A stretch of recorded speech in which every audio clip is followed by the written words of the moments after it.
Hello and welcome to Friday Live. I am your host, Strata lawyer Amanda Farmer. We're going out live on this fine Friday afternoon to the Your Strata Property Facebook page. We're heading out to LinkedIn. We are also live on YouTube. How was your week in Strata?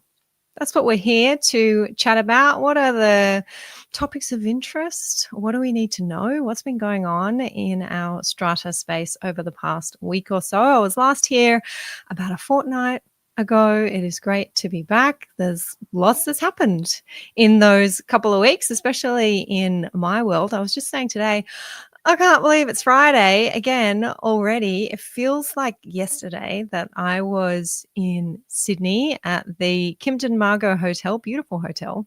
If anybody has visited that before, loved it.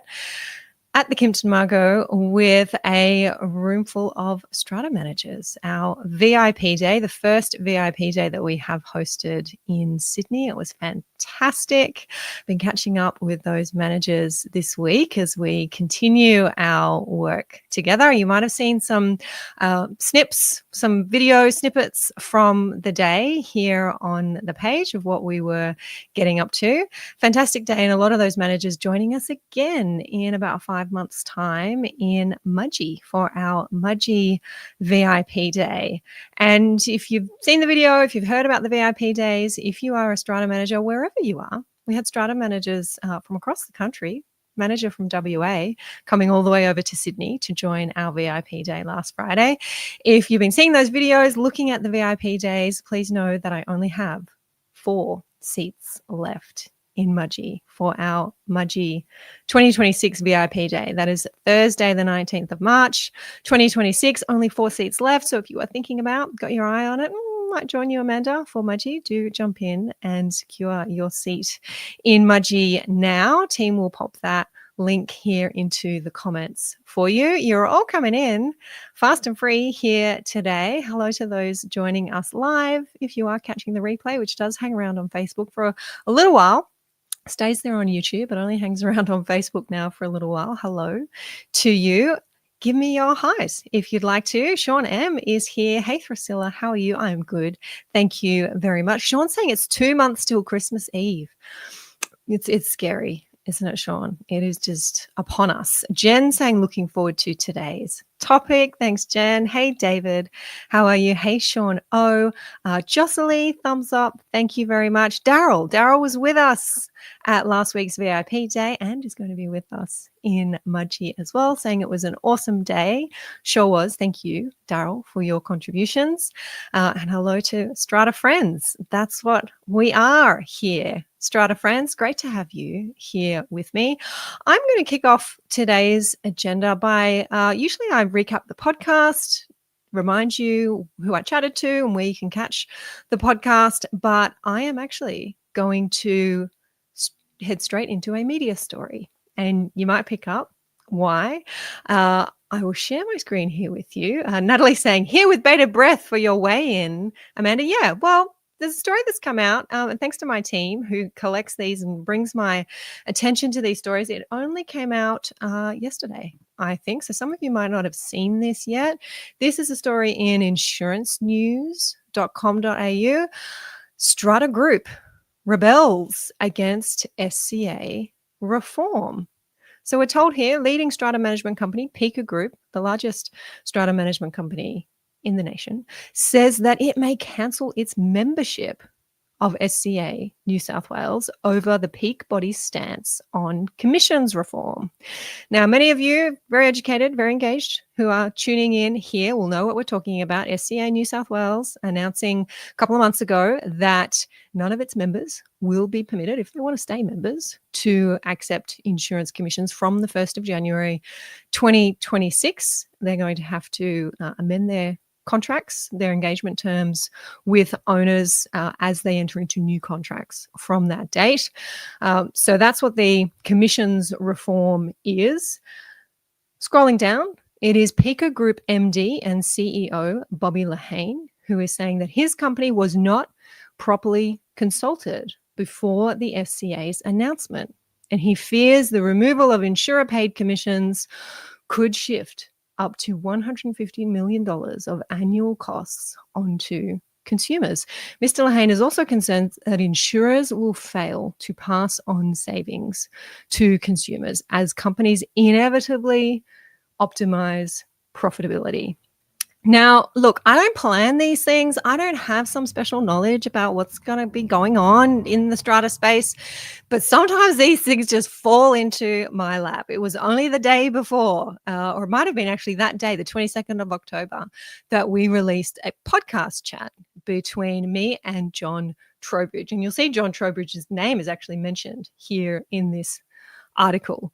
That was this week's podcast episode. John Trowbridge and I chatting about exactly this point. SCA New South Wales' courageous move, John called it, courageous move to ban insurance commissions for its members. And I was asking John exactly these questions. What is going to happen to the costs of strata management? Costs of insurance? Are we really going to see premiums go down? I know that some people in the space are saying that. Insurers might be saying that. There are some skeptics out there. How does it work? How do the numbers work, John? And John is an actuary, one of those very clever people, unlike me, who really understands the numbers and an expert in this strata insurance space. So John is absolutely the person in the know, quoted here in this article, chatting to John on the podcast this week. We're going to come back to my chat with John because I've already heard from a couple of you about that chat. But sticking with this insurance news article for now. So PICA Group CEO Bobby Lehane saying his company was not properly consulted before SCA's announcement. And we're talking about the largest strata management company in the nation, not properly consulted, and fearing that we're going to be shifting $150 million of annual costs onto consumers if we ban the receipt of insurance commissions and broker fees by strata managers. And insurance companies are not going to be passing on this saving to consumers, thinks Bobby. PICA is proposing an alternative reform whereby a fixed fee paid by insurers adjusted to the consumer price index replaces commission-based payments. Owners could still pay an equivalent fee directly if they choose to. I don't know anything about that. I haven't heard anything about this alternative reform or alternative model. All I know is what you see there in the article. Bobby saying consumers should not bear the burden of insurer distribution costs. Removing insurer payments without a sustainable replacement mechanism risks increasing costs for owners and destabilizing the strata management sector. And look, I want to acknowledge there's some concern there from government, even though New South Wales Fair Trading and Commissioner Natasha Mann has very clearly, very publicly, repeatedly, I think most recently at the SCA New South Wales state convention this week, annual convention this week, repeatedly supported the banning of insurance commissions and SCA's stance on that. Government is moving carefully because of these concerns that Bobby Lehane is raising here.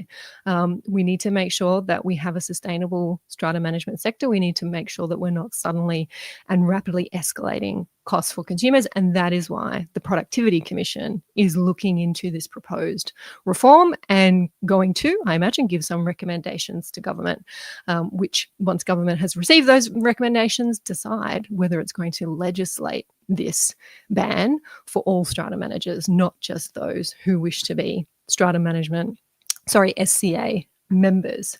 So not the first time that industry is hearing about these concerns, and definitely not the first time that Bobby Lehane has been publicly voicing these concerns. But the first time that I've heard that PICA Group is considering cancelling its SCA New South Wales membership. Bobby says the peak body and the largest strata management organisation are on completely different pages. The position the SCA took wasn't one they had consulted members about.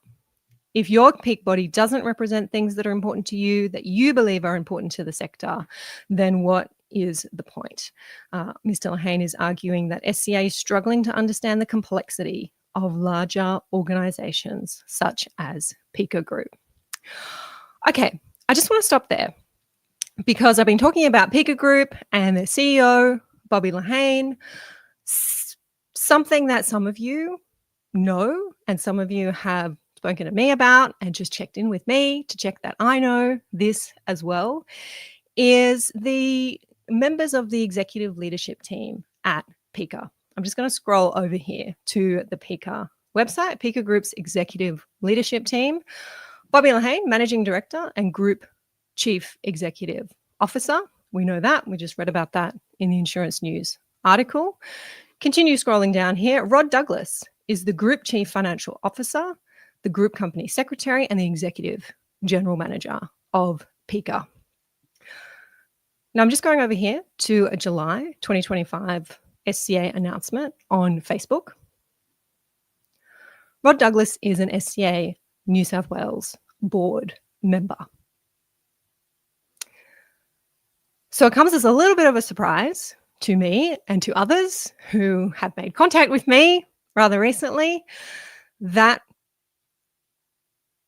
Bobby Lehane, seemingly on behalf of PICA Group, is saying that PICA was not consulted about this SCA New South Wales board decision to ban the receipt of insurance commissions from the 1st of July 2026. PICA sits on the board. Rod Douglas sits on the board. Sounds to me like PICA was kind of involved in this decision making. And look, I don't know if this is on record anywhere, but I have heard from certainly more than one person that the SCA New South Wales board decision was unanimous, that it was a unanimous decision. I know I could be wrong, but it sounds like Rod Douglas, Chief Financial Officer of PICA Group, Executive General Manager, voted in favour of this change, assuming he was there at the meeting. Does anyone think it's weird then that the PICA Group CEO, Bobby Lehane, is coming out saying we're on a completely different page to SCA? We weren't properly consulted. And I think that's the reason. Through a lawyer's lens, that's the reason why that word properly is included there in that Insurance News article. We were not properly consulted about this. Not quite sure what proper consultation might have been in the eyes of the PICA CEO, but certainly a member of the executive leadership team of PICA sits on the SCA New South Wales board. Scrolling over to those comments, I can see Sean M saying, I wish I like popcorn at the moment. I could see your eyes glued to the screen there, Sean. And Sean saying, even if it wasn't unanimous, it was known. Bill and Ben saying, what is proper consultation? Yep, that's the point. Our local council says consultation includes telling people what they council are going to do. Yeah.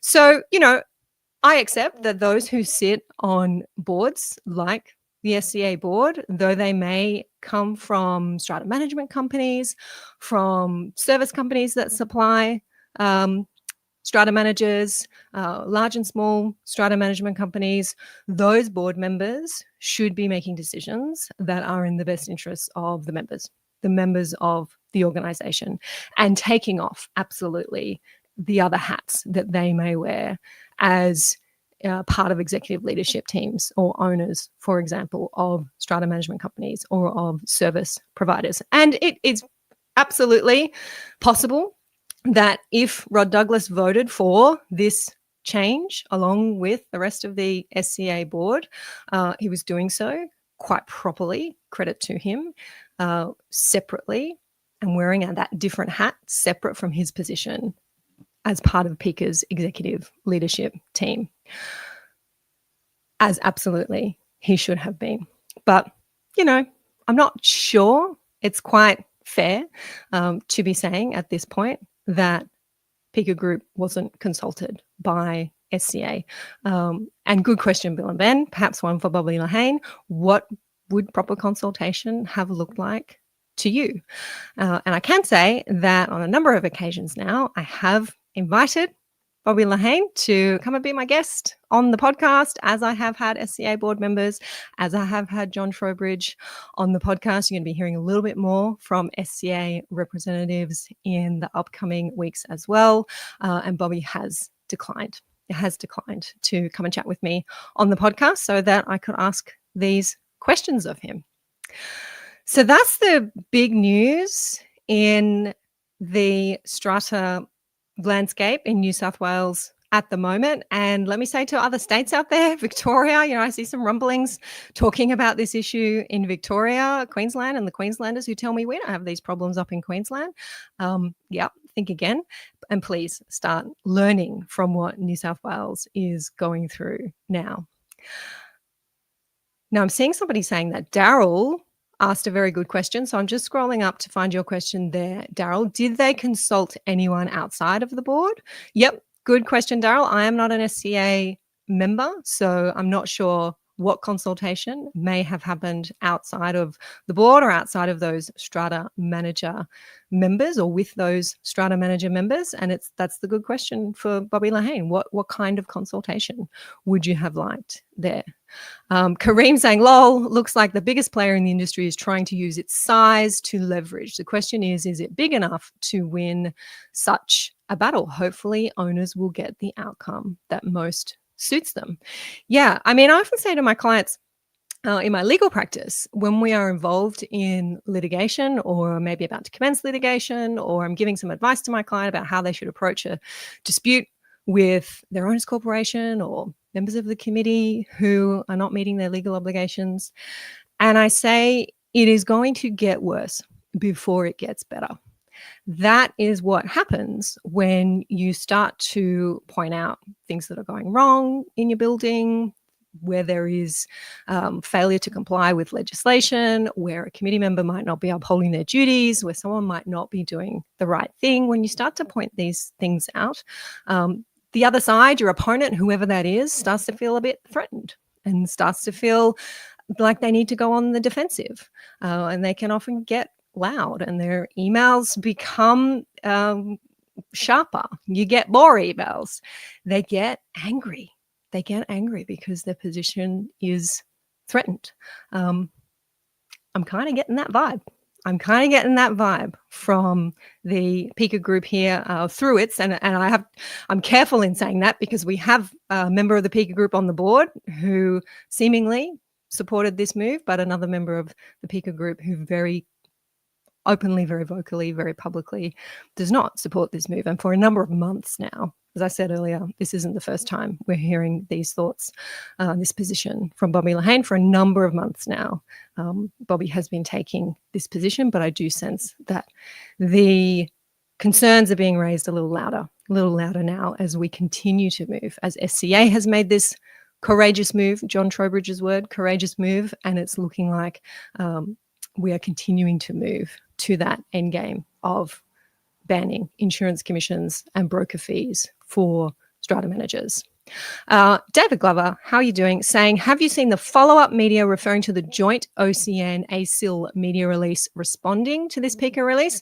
I haven't, David. I saw Tyrone Shandiman's post on LinkedIn, which I thought was about this article, but it now occurs to me that I didn't click through and read the article he had linked to, and it may well have been your media release, Australian Consumers Insurance Lobby being ASIL and the Owners Corporation Network. So that's great that you guys are onto that. I think I can guess at what your response has been. Let's dig that out, team. Let's dig that out and post if there's a link to that. Or David, go ahead, post it in the comments if there's a link to that media release from OCN and ASIL, post it here. Nicole Johnston, how are you? Saying, didn't the SCA media release come about on 2 September? Why has this news article come out this week? Yeah, great point, Dr. Nick. The SCA New South Wales State Conference annual convention was being held this week, and I wasn't there, but I understand from what I've read around this topic in the last couple of days, Fair Trading Commissioner Natasha Mann once again was very supportive of SCA's position. I think SCA was probably very, as it should be, very vocal about these changes, reminding members what's happening, continuing to educate members about what's happening. A lot of talk about this at the moment, and whether Insurance News has approached PICA Group for these comments or PICA Group has approached Insurance News to publish these comments at the same time that those conversations are happening, I don't know. But I do wonder. And it's just over 2 months till the start of SCA phasing out those insurance commissions, says Sean. Amy Lodona is here saying, given this context, PICA's comment about scrapping commissions for managers, shifting $150 million in annual strata costs onto owners could be seen as misleading. The costs are already being paid by the owners through their insurance premiums. And removing the strata agent's commission might not necessarily result in additional costs being shifted onto owners. Yes, Amy, and you could not have set that up any better for me. That is what I want to talk about next, because that is what I talked to John Trowbridge about on this week's podcast episode. So have a listen to it. It's episode 466. If you haven't already caught it, we have a link here for you. I just want to acknowledge, as I scroll back through those comments, that David Glover is saying the same thing, I think, here as Amy. Consumers bear all the costs of every element of insurance and always have. My chat with John Trowbridge. Please do go and have a listen to it. In it, John shares his thoughts on what should now happen when strata managers, and we know SCA members are going to be in this boat, strata managers are no longer subsidizing their fees, strata management fees, with insurance commissions, and the insurers are no longer paying those commissions to strata managers. So in short, what is predicted, what is assumed, what is for some insurers, I think, already happening, is that insurance premiums will automatically reduce by the commission amount, which in most cases is about 20%. So owners, and I bring this here to this chat because I want you to be across this, and it's really easy to check this when you start getting your insurance premium quotes. You should be seeing, if you've got a strata manager who's not taking commissions, you should be seeing your insurance premiums reduce in the vicinity of 20%, whatever that commission was that was otherwise being paid to the strata manager or paid to the broker and then shared with the strata manager. You should be seeing those premiums decrease. In turn, however, your strata management fees, the costs of your strata management service, have been propped up, have been subsidized, have been helped to stay low by your strata manager receiving that commission. So what you should probably expect to see in turn is the fees for your strata manager increasing proportionately with, in a similar amount to that decrease in insurance premium. So John's discussion with me on the podcast and his position is we really shouldn't see that much of a change to the, call it, bottom line costs of that a strata building is paying for its insurance combined with its strata management fees. We're paying 20% less for our insurance, but we're paying 20% more for our strata management fees. Very basic, simple example there. But you can check that. There's a way for you to check that, right? If your strata management fees are increasing at the renewal date of your strata management contract, whenever that might be, and that might be 3 years' time because you've just signed a 3-year contract where your strata manager is receiving insurance commissions. But if you see your strata management fees increasing, also check your insurance premium. See that if your strata manager is no longer receiving commissions, has your insurance premium decreased because that commission isn't built in anymore.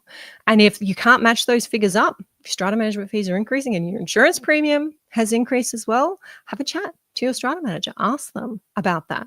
Maybe there's something else that has changed in the way that they're pricing their services now. Maybe the legislation has become more complex. We're going to talk about that today as well. Maybe there are some other services that your strata manager is providing. Maybe they've completely restructured their business. Maybe the costs of managing your building were being subsidized by insurance commissions for other buildings that your strata manager had been receiving and had been managing. So they could keep your management service quite cheap because of the commissions they were receiving for their other big, complex, high insurance premium buildings. Not getting those commissions anymore. So now they're having to price all of their services fairly and really look at how much time are they spending on your building? what should they be charging? And strata managers, you've got to be ready to explain this. You've got to be ready to explain this to owners, because I think many educated in this space, keeping track of this conversation, all of you who are here tuning in, owners are going to be on top of that. They're going to be ready. They're going to be waiting. They're going to be saying, I'm waiting for my insurance premium to go down. I get it that my strata management fees might go up, but my insurance premium should be going down. So at the end of the day, that should net out to be no real difference to me. If there is going to be a difference, please, strata managers, be ready to explain why there is a difference. Natalie is saying, in our experience, the insurance costs are absolutely less than the commission. That doesn't always mean a decrease as market, claim, etc. factored in, but it's 20% less than it would have been. Yeah. And I've heard a couple of times now, I heard it from John, he mentioned it in our chat in the podcast, that insurance companies, CHU, I think John said in particular, he thought, haven't been able to confirm this yet, but he thought that CHU had already come out, some of you might have heard this, had already come out and said, yeah, our premiums are going to go down by 20%.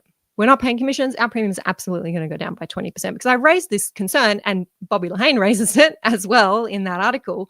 I raised this concern that insurers are not going to lower their prices. They're going to find some other way to think up costs that they need to pass on to the consumer. And I mentioned, maybe they have marketing costs because they can't sweeten the deal with commissions anymore. So maybe there'll be some bigger marketing budget that needs to be factored in and then paid for.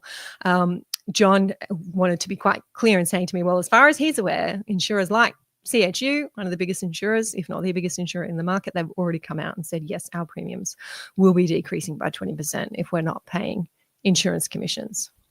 Wenner is saying it's voluntary, by the way. SCA just confirmed this at a recent roadshow. Wenner, can you say more about that? I'm not quite sure what that means. It's obviously voluntary to be an SCA member, but unless the position has changed, my understanding was if you wanted to continue to be an SCA member, then you could not have a contract, whether it's the SCA template or whether it's another contract that you're using. You could not have a contract that permitted you as a strata manager to receive insurance commissions and broker fees. So if you're saying now that it is possible to remain a member and still take insurance commissions, that's not something I've heard before. And that if that's the case, then that would also mean that PICA doesn't have to resign its membership. So tell me a little bit more about that if you know more. David Glover saying PICA's proposed alternative is a commission by another name. Yep. Wenner also saying a lot of the bigger strata companies weren't happy about this. It'll cut into their profits and force them to substitute the costs into their already opaque strata management agreements. Yeah, I heard from somebody recently who has done both work in a big company, and this person was a strata manager, work in a big company and work in a small company. And they were saying that in their experience, owners who leave big companies, who don't renew their management contract with big companies, are invariably going to small companies. They're going out to small companies because they feel that that's the change that they want. They feel that these companies are selling transparency, these companies are selling fair charging, and they don't necessarily mind paying more for those things. And I think that's pushing these very experienced managers. We've seen this in the space for a number of years now. Very experienced managers who work for big companies going, you know what? I'm going to go out on my own. I think that's where the market is heading. I'm going to go out on my own and start my own small business, run it the way that I want to do it, be very upfront about not taking commissions, not having any third-party relationships that give me benefits, not being vertically integrated company with interest in insurances and insurance brokerages, not taking any kickbacks, using that front and center in my marketing. That's, I think, a lot of what we're seeing in the space at the moment. And I'm, often on LinkedIn and reading these conversations, more and more managers, even in the bigger companies now, being very clear about their position on not taking insurance commissions. Whether they're receiving other benefits or not is another conversation. But we are really seeing those voices get louder. And as I say to the clients in my legal practice, as your voices get louder, as you start to stand up for what it is that you believe in, for what you believe is right and fair and transparent, others who don't necessarily agree with you who want to keep doing things the way that they've always been done, the same old way, or maybe do it a different way, but it's the old way by another name, they're going to get louder as well. They too are going to get louder. So that's the podcast this week. The universe delivers this timing. Sometimes that media article coming out in Insurance News as well yesterday, and SCA New South Wales having its annual convention all at the same time, all the perfect storm of events. And as if we didn't have enough going on in New South Wales, right now we have new legislation commencing on Monday, the 27th of October. I'm even losing track of the month that I'm in at the moment. Monday, the 27th of October, new strata laws commencing. We talked about these probably a month ago now. I think it was a couple of Friday Lives ago. I spent most of the hour getting into the detail of those changes. It's come around fast. I think it was in our member forum just this week. Someone was saying, Amanda, you know those laws about allocating payments for levies, allocating payments to interest, payments to debt recovery expenses. You've got to do it in a certain order. When is that stuff starting? And I realized it was starting next week. Next week it's starting. So good opportunity to have a recap on those changes. That's what I plan to do now. And I also want to share with you some of the comments and thoughts and opinions that I have been receiving in my inbox, that I've been seeing on social media, about how some of you strata managers, strata lawyers, and committee members are feeling about these changes. So heading over to our screen here to share this page here, which is our New South Wales Government Guide to Strata Law Changes for Strata Committees and Owners. If you haven't been to that one before, we have the link here for you. I suggest you check it out. I'm going to go straight down to changes starting on the 27th of October. And because we're not as young as we used to be, we are going to zoom in on that one. You can have a look at the summary of the changes here, supporting improved repairs and maintenance through increased compliance powers for fair trading. We'll have a quick look at that. We are going to be assisting owners in financial hardship, standardizing payment plans for overdue contributions, and clarifying the role and new duties of building managers. All of that in summary, starting on Monday, 27th of October. Supporting improving repairs and maintenance through increased compliance powers. If we click into that, this is New South Wales Fair Trading's new investigative and enforcement powers to help owners' corporations meet their legal duty to properly repair and maintain common property. So in summary, Fair Trading is going to have these rather sweeping, rather intense interventionist powers that it has never had before in existing, established, older buildings. It has had these powers for brand new buildings. Building Commissioner David Chandler brought all of this in a number of years ago. Stop work orders, preventing builders, developers from completing a dodgy bad quality building. Those exact same powers, it's almost a cut and paste from the other section of the legislation. Those same powers now being applied, now being given to Fair Trading for our older established buildings. To enter common property without consent, to enter lot property with a warrant or with consent, where there has been a serious failure to properly repair and maintain, investigating the potential breach of this duty, being able to ask for documents, to record a person, to make records, to enter premises, and then to take enforcement action if it's found that there is a breach. And that action can mean seeking undertakings, issuing compliance notices, penalty infringement notices, and even applying to the tribunal for an order. So Fair Trading really stepping in to help owners who are suffering in what I keep calling leaky, moldy, wet buildings, where the owner's other option was only ever to go to the tribunal themselves and to fight for their owner's corporation to meet its legal duties, and often spend tens of, if not hundreds of thousands of dollars on strata lawyers to help them get that result. We're now told that Fair Trading is going to be able to assist with that process. Now, I want to talk about this again today because as this date looms near And more of you are becoming aware. I think that fair trading is going to have these powers. You've been asking me, well, where do I go, Amanda? Where do I file the form? Where do I lodge the complaint? Who do I talk to? Give me the email address. Where's the button on the website that I click to say, my owners corporation is one of them. They are the worst of the worst. I've been living in a leaking apartment for the last 10 years. Come out and have a look, please. Fair trading inspection officer. Amanda, what's the process? Short answer is I don't know. I don't know what the process is. And I came back to this website this week when I was on a member call with one of our members who was asking me this and saying, Amanda, should I go to NCAT or should I follow this cool new process that fair trading has set out? I said, well, you can try to follow the cool new process that fair trading has set out from Monday, but I don't know where you start with that. Let me go back to the website and see if anything's been added there about where you're supposed to go, how you're supposed to complain, what you're supposed to lodge.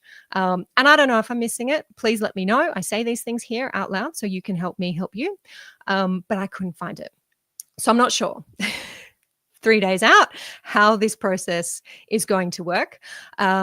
It may be on Monday that we receive some guidelines around this. Maybe there will be some more information published about how this process works.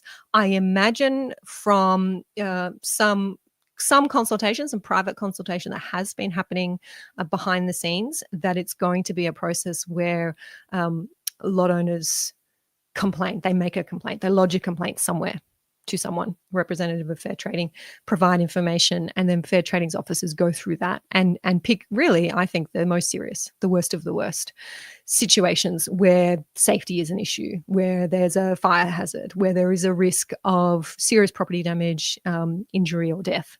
Those are the cases that fair trading is going to pick out and say, okay, this is pretty serious. And then I imagine fair trading is going to get in touch with a strata manager and is going to say, we've received this complaint, we've been put on notice of this, what's going on? Let's have a conversation. Can we have a chat? Can you send me some documents? Can you send me some minutes of meetings? What's going on in this building? And just get a feel for the facts and then decide whether they're going to take that next step of working out whether they should go and have a look at the site. There are a lot of people suffering. There are a lot of buildings that are not meeting their legal duty, some worse than others. And I don't for a second think that fair trading is going to have the resources, the personnel to be dealing with every single one of those. So it would be good to know. And as soon as I know, you'll know. And if anyone else knows what I don't know, please tell me how to activate, how to action, how to get started with this process of having fair trading exercise their new investigative and enforcement powers that are starting on Monday. So that's one change starting on Monday that we will see how that one rolls out. Assisting owners in financial hardship. We talked about this in a fair bit of detail about a month ago. New information requirements for levy notices. Levy notices have to go out with the financial hardship information statement. You can click through there to see what that is. Strata managers, please tell me that you're already doing this, or if not right now, you are ready from Monday to start sending out your levy notices with the financial hardship information statement. It's that prescribed form. You don't have to make one up yourself. Owners, you'll start receiving levy notices with this statement attached. That's pretty simple. I think that's the most straightforward thing to make sure you're doing that. You'll be in breach of the legislation if you are not doing that from Monday. Anyone who's managing a building themselves without the assistance of a strata manager, please do hit this website and grab that financial hardship information statement, send it out with your levy notices. Standardizing payment plans for overdue contributions. So from Monday, an owner who wants to enter into a payment plan with their owner's corporation or strata committee, that's weird, isn't it? Why would it say or strata committee? Sorry, distracted there, but you enter into a payment plan with your owner's corporation for overdue levies, we'll need to use a standard form. So this is a standard request form. We looked at it when we last talked about this, and this sparked a bit of a conversation and some concern among you. And I've been hearing this to get louder over the last few weeks. The standard request for a payment plan does not require a lot owner who is seeking a payment plan to provide evidence of their financial hardship. They just have to tick the box on that form that says they are suffering from financial hardship. And some of you predict, and some of you are already experiencing this, and some lawyers are already encountering this, a rapid increase in the number of owners putting their hand up to say, I'm experiencing financial hardship. I would like a payment plan. I want to pay my outstanding amount over a period of 12 months. That is a concern for some of you. It's a concern because you won't have the revenue coming in that you had budgeted for, coming in at the right times of the year. And it may mean that there are expenses that you can't meet. It may mean that the next time you have an AGM and you set levies, you're going to set levies higher because you know that there will be a number of owners who just won't pay on time, and are entitled to a payment plan. I say entitled to a payment plan, but it's important to realize that there are some rules around considering this request. They don't all have to be approved. It is possible for an owners corporation to refuse a request for a payment plan, but an owners corporation has to be reasonable in refusing that request. If the payment is going to result in the owners corporation having insufficient funds, for example, you're going to fall into deficit, or there's not going to be enough money to meet your duty to properly repair and maintain, not enough money to comply with an undertaking or to comply with an order under the Act, then you can refuse that request for a payment plan. Some of the comments that have been in my inbox that I have been hearing from various stakeholders, I'm going to call them, as you've become a little more aware of this legislation. A committee member who I won't name, but who does watch regularly our Friday Live, sent me an email saying, over the last 20 years, our building has received about 10 requests for payment plans. And in most cases, these reasons were tantamount to the dog ate my homework. Right? I moved and the agent didn't provide my new address to the strata manager. I didn't get the notice. I didn't know that I had to pay. I didn't know that I had to pay on time. Can I please have a payment plan? And this person predicts that with these new laws, we're going to see more of that. More of that because the process is so simple. No proof of financial hardship is required, and an owners corporation realistically has very little room to refuse these payment plans. So this person predicts that that's going to be a bit of a nightmare, and asks the question, who thought this up? Certainly not someone who lives in Strata, and not someone who has experience as a Strata committee member. Strata lawyer I know, who I also won't name, said to me recently, these changes are a little frustrating because it's so easy now for people to say, I'm unfinancial, I need a payment plan. This Strata lawyer spoke to Fair Trading about it, and they said, well, the consumer groups have never required evidence of financial hardship for privacy reasons. So there's a big privacy point around this, not requiring evidence of your financial hardship, and that the policy position is simply that it just has to be easier for owners to get a payment plan. That was it. It's just a matter of making it easier for owners to get a payment plan. We will see. We will see how all of this plays out. One thing that when I'm just checking, I'm still on this page. Yes, I am.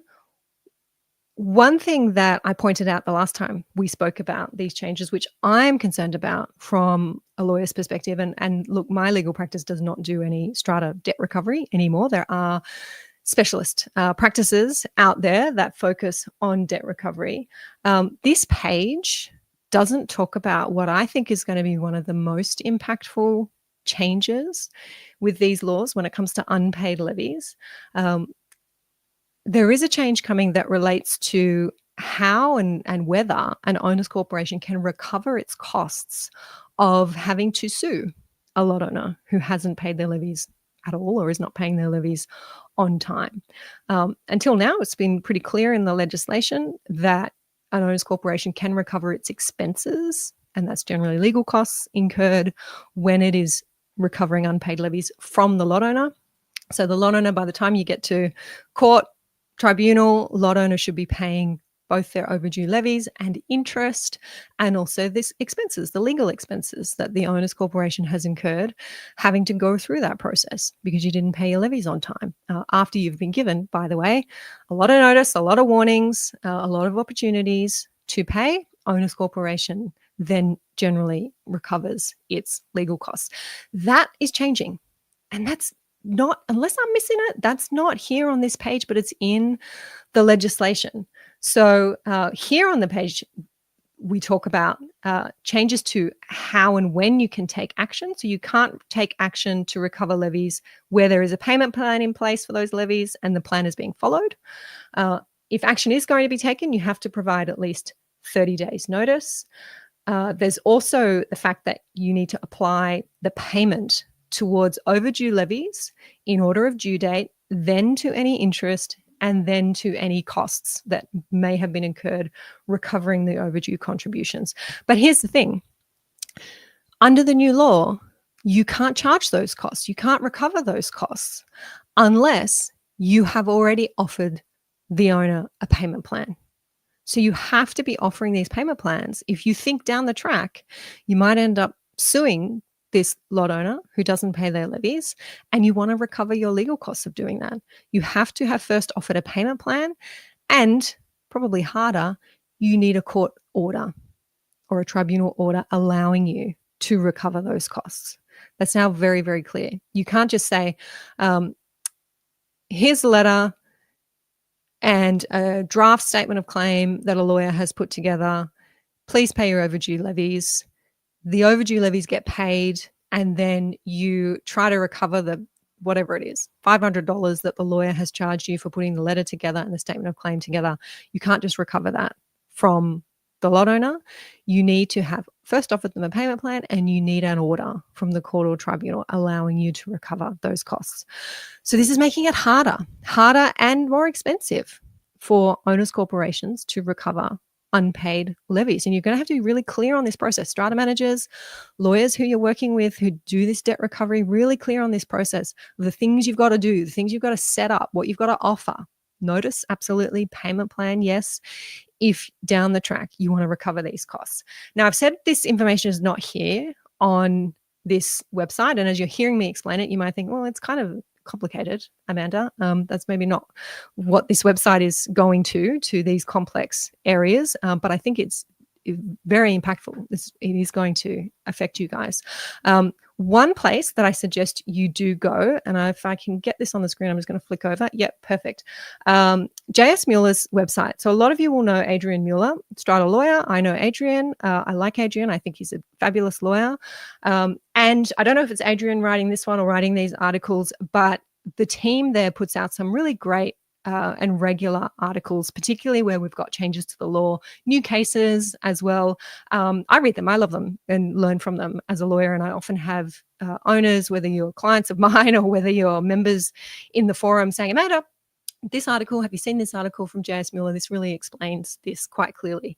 So do check out J.S. Mueller's articles. But this one in particular has caught my eye because it talks about correctly, thoroughly, and with reference to the actual changes, what is happening when it comes to recovering unpaid levies. So I've asked the team to pull out this link and to share it here with you in the comments here on Facebook, but you can also look up the J.S. Mueller website. What do the changes involve? We've kind of talked about that. What's happening to levy notices? So we've got to send out our financial hardship statement. What's happening to payment plans? How long does the owner's corporation have to decide if it will accept a payment plan? That's an important time frame to be aware of. Can we reject the request? Yes, if the fund is going to be in deficit, if there's going to be insufficient funds to pay expenses. What happens if a payment plan is rejected? No, we can't charge for a payment plan. Can the owner's corporation still take legal action if there's a payment plan in place? If the owner's complying with the payment plan, then no. If there's a breach of the payment plan, then yes. And I'm just trying to get down to here. Can an owner's corporation still recover interest and debt recovery expenses? This is the point that I think is missing from the government page and that I'm harping on about. And I'm really glad that Mueller has covered it here. Not without an order by ANCAT or a court. So we can't be recovering interest and debt recovery expenses. And I believe also you have to have offered that payment plan, offered the payment plan, and you need an order to recover interest and debt recovery expenses. Major. That is major. Have a read of that one. It's reasonably short. It's got Adrian's name there, so perhaps he authored that one, and more than happy to share that with you. Easily read, easily understood and digested, and I imagine J.S. Mueller are doing a lot of that debt recovery work. I have just flicked back to me, and I'm just checking if there was anything else I want to share with you. There's a changing of the role and the duties of building managers was the last thing on that list that is changing on Monday. Just making it clearer what makes somebody a building manager and what doesn't, and making clear that a building manager must act in the owner's corporation's best interest. Well, now it's in the legislation. We're very good at doing that in New South Wales, putting things that should otherwise be obvious into legislation. But a lot of you have been saying to me for a long time, why are we picking on the strata managers? The building managers need to be looked at as well. So I think there's definitely a move there towards more tightly regulating our building managers and our building management agreements. So you can go over and check out that guide that is on the New South Wales Government, New South Wales Fair Trading website to the changes that are coming in on Monday. But it's really, the bulk of it is really around those levy notices, those financial hardship provisions, and those payment plans. Okay, Russ is telling me the FAQ refers to interest and debt recovery expenses, but the answer only refers to needing an NCAT order for debt recovery costs. The interest should be protected. So here's some I prepared earlier. I have the legislation here, and I'll just check that about interest and expenses. I am looking up the change. Okay, I noticed. So it's going to be a new section, 86 subsection 2 AA. Tells you how often our legislation has been amended, right? When we're talking about 2 AA. An owner's corporation may only take action to recover the reasonable expenses of the owner's corporation incurred in recovering unpaid levies and any interest if the owner's corporation has offered the owner the option of entering into a payment plan and pursuant to an order of the tribunal or a court. So you can only recover your reasonable expenses of recovering unpaid levies and interest. All right, so I think I read this as you can only recover your legal costs if you have offered a payment plan and if you have an order of the tribunal. And these are your legal costs incurred in recovering levies and interest. So it's not so much that you can't recover interest. I can see how the syntax is a little awkward there. And I think, Russ, maybe we're on the same page here. It's only the NCAT order or the court order to recover your debt recovery costs. You can still be recovering unpaid levies and interest together at the same time. But if you want to recover your if you want to recover your expenses incurred in that exercise of recovering levies and interest, you need that NCAT order.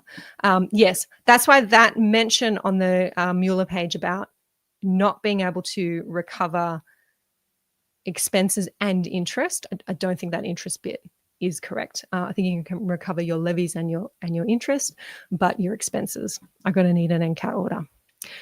If that hasn't sent anybody around the bend on a Friday afternoon, you are a better person than me. Russ is giving me a yes. Okay, I'm glad that made sense, Russ. So we look at the legislation. It should all be there on the legislation.nsw.gov page from Monday. We will now have, so this is not a new act. It's all changes that are being incorporated into our existing Strata Schemes Management Act. So you'll start to see these new little subsections pop up. Oh, we've now got a section 86 to AA. So please, Strata managers, those of you, I know many of you who tune in, you're often knee deep in the legislation like I am. If you think, oh, Amanda said something about that being changed, better just go over and check. Make sure that you're looking at an up-to-date copy of the legislation. Jen is telling me that's clear as well. Awesome. Okay, that's what I wanted to cover today, and that's enough, I think, for now, especially those of us in New South Wales. Those of you who are not in New South Wales, hello. Hi, I see you there. I know you're there. I know there are other things happening in Strata land, this big Strata land. Maybe we'll get to them one day when New South Wales is past this. But I thought maybe we passed it in 2016. No, didn't happen. We're all still here. We're all still learning and supporting each other. So thank you for being here and sharing your thoughts, your experience with me. I know I haven't seen everybody's comments. I will, as I love to do, go back and read over those. Thank you for sharing so openly, and have a fantastic weekend in Strata. I'll be catching up with you all sometime soon. Bye for now.